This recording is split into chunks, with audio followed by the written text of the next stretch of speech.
12th class pass करने के बाद हर स्टूडेंट के मन में एक सवाल होता है, अब क्या करूं? क्या आप भी इस सिचुएशन से गुजर रहे हैं? अगर आप अपने पसंदीदा देश या राज्य में पढ़ना चाहते हैं तो आपके मन में कई सवाल उठ रहे होंगे कि कौन सा कॉलेज आपके लिए बेस्ट है, कॉलेज फीस कितनी होगी, कॉलेज में प्लेसमेंट रेट कितना होगा, एडमिशन प्रोसेस कैसे होती है। अगर आप भी इन सवालों से जूझ रहे हैं तो यह वीडियो आपके लिए है।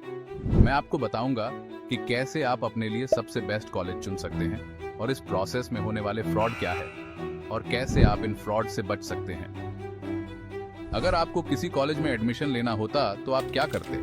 आप सबसे पहले इंटरनेट पर जाते और इंटरनेट पर कॉलेज, प्लेस, एडमिशन एटसेट्रा से रिलेटेड चीजों को सर्च करते। आपको वहां कॉलेज से रिलेटेड सारा डाटा मिल सकता है, लेकिन फिर भी आप कंफ्यूज हैं क्योंकि वहां बहुत सारी इंफॉर्मेशन तो है पर वो एक सीक्वेंस में नहीं है।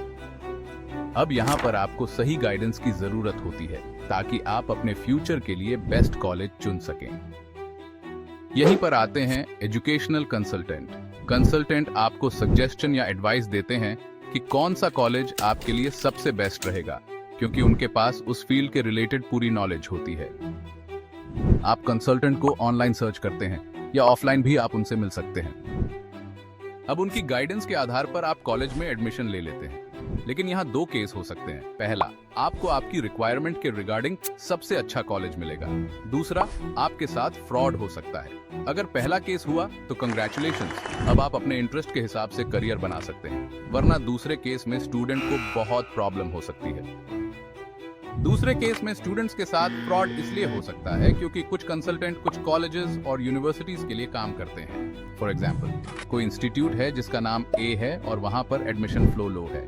ऐसे में इंस्टीट्यूट ए कंसल्टेंट से कांटेक्ट करता है और कंसल्टेंट अब उस कॉलेज को प्रमोट करता है। अब जब भी स्टूडेंट कंसल्टेंट से कॉलेज के बारे में पूछता है तो कंसल्टेंट उसे इंस्टीट्यूट ए में एडमिशन लेने के लिए सजेस्ट करता है। अगर स्टूडेंट कंसल्टेंट के थ्रू इंस्टीट्यूट ए में एडमिशन लेता है तो कंसल्टेंट को इसका कमीशन मिलता है। तो अब जब भी कोई स्टूडेंट कंसल्टेंट से सजेशन लेता है तो कंसल्टेंट उसे वही कॉलेज प्रेफर करेगा जिसका उसके साथ कॉन्ट्रैक्ट होगा। वह काफी झूठ भी बोल सकता है क्योंकि उसे फर्क नहीं पड़ता कि यह स्टूडेंट की रिक्वायरमेंट से मैच है या नहीं। यहाँ हो सकता है कि उस कंसल्टेंट के बहुत सारे कॉलेजों से कॉन्ट्रैक्ट हों, तो जिस भी कॉलेज या जिस ब्रांच को स्टूडेंट की जरूरत होगी, कंसल्टेंट उस स्टूडेंट को वही कॉलेज रेकमेंड करेगा। जैसे आप यहाँ देख सकते हैं कि स्टूडेंट जाता है कंसल्टेंट के पास सबसे अच्छे कंप्यूटर साइंस कॉलेज को ढूंढने के लिए। अब यहाँ कंसल्टेंट उसे कॉलेज ए चुनने के लिए सजेशन देगा क्योंकि उसका कॉन्ट्रैक्ट कंप्यूटर साइंस के रिगार्डिंग कॉलेज ए से है। But remember, not all consultants, बस कुछ ही हैं जो इस तरह से काम करते हैं। किसी केस में कुछ कंसल्टेंट आपको आपका फील्ड बदलने के लिए भी मैनिपुलेट कर सकते हैं। जैसे आपको चाहिए सबसे अच्छा ग्राफिक्स कॉलेज, लेकिन कंसल्टेंट आपको कंप्यूटर साइंस फील्ड चुनने के लिए कह सकता है, क्योंकि इस केस में कंसल्टेंट का किसी ग्राफिक्स कॉलेज से कॉन्ट्रैक्ट नहीं होता। वह स्टूडेंट को ग्राफिक्स से कंप्यूटर साइंस फील्ड चुनने के लिए कह सकता है। फॉर एग्जाम्पल, यहाँ प्लेसमेंट गारंटी है, सबसे अच्छा एनवायरनमेंट है और कंप्यूटर साइंस ही फ्यूचर है। क्या आपको एआई के बारे में नहीं पता? हो सकता है आने वाले समय में एआई ग्राफिक्स वालों की भी नौकरी को कवर कर ले।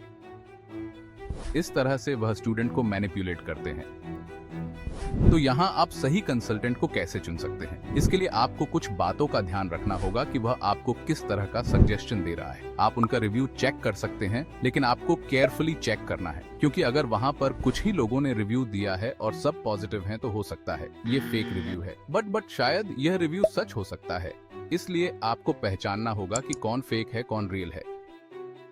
अगर कंसल्टेंट आपसे कमीशन या लिमिटेड सीट पर एडमिशन के लिए डोनेशन मांगता है तो आपको इससे बचना चाहिए।